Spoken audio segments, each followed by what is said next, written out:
Ambassador, thank you for this opportunity to talk to you. Pleasure. On one hand, we hear positive assessments from the European Commission that there is a significant progress in the reforms in Macedonia, but on the other hand, we see a public perception in Macedonia that there are not tangible results in this reform process. Even the government plan, so-called 369, which mainly forecasts passing laws, is accomplished at a rate of 50%. So what's your assessment on the reform process in Macedonia? Well, the 369 programme is a very important programme. Obviously, it sets out the framework for the immediate reform work that the government aimed to do after it came to power in June last year. And that will be assessed. It's being followed very closely by Macedonia's international partners, and it will be assessed by the Commission and others and reported back on, I think, in April. So we'll then get a very clear picture of where Macedonia's got to on that. But I like to look at the question of progress on reform in two broad different areas. One is that technical progress, which will be covered in the reform report. The other is this area of actually changing the way that people behave and the way that institutions behave. And this is, I think, in some ways, an even more important measure of how reform is progressing. And by that, I mean that everyone has some sort of individual responsibility to do their bit for reform, wherever they are in the country. You know, it's not just the official in central government who knows what he or she has to do in order to push reform through and needs to do it. It's the official in municipal governments around the country. It's teachers, it's doctors, it's people working in agencies, it's all of these individuals. They know what they need to do and they have an individual responsibility to push it through. Just as individual citizens who are not employed by government and in those positions, they also have a responsibility to push government, to demand more from government, and to make it clear that, that they will not settle for anything less than strong reform. Ambassador, your American colleague, US Ambassador Bailey, pointed out a couple of days ago, he pointed out a conflict of interest in the latest promotions of prosecutors in the Council of Prosecutors. We've also seen a strong public, I would say, protest or critics on the latest appointments of judges in the Council of Judges, which were seen as an interference of the executive power in the judicial matters.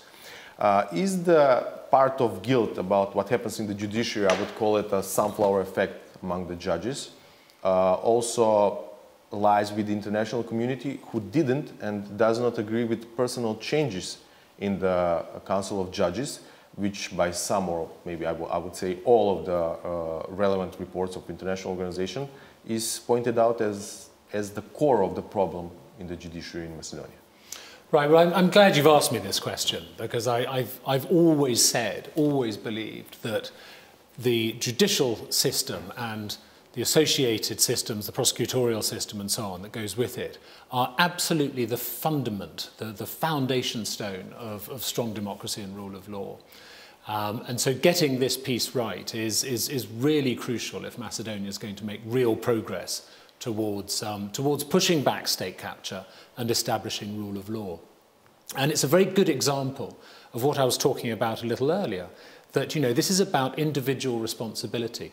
All the people who are employed within the judicial system, all the people who are employed in the prosecutorial system and in associated institutions, they all know what it is that constitutes professional behaviour. They all know what it is they have to do in order to strengthen the performance of those institutions as part of democracy and the rule of law.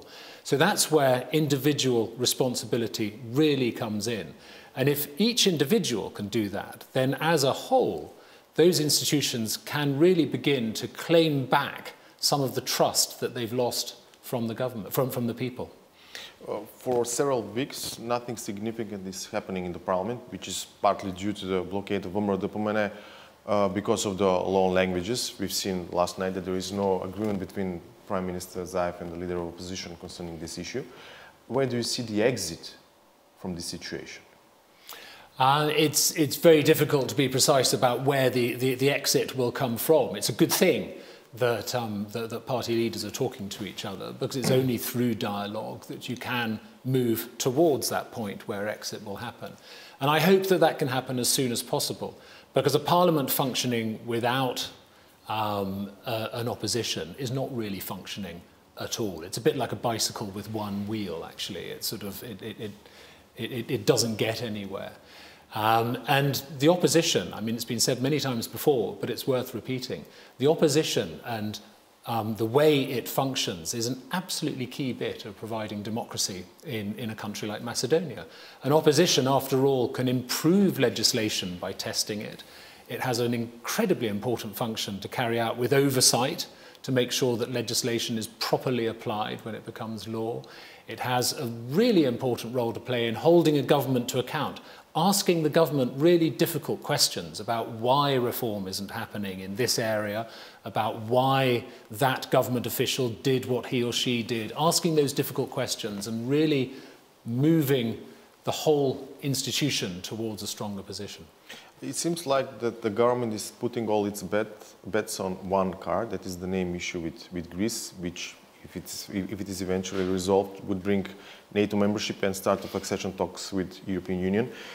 Is the United Kingdom included in some way in facilitating the process of these talks between Macedonia and Greece? And what is your assessment? Is a solution of the name issue possible?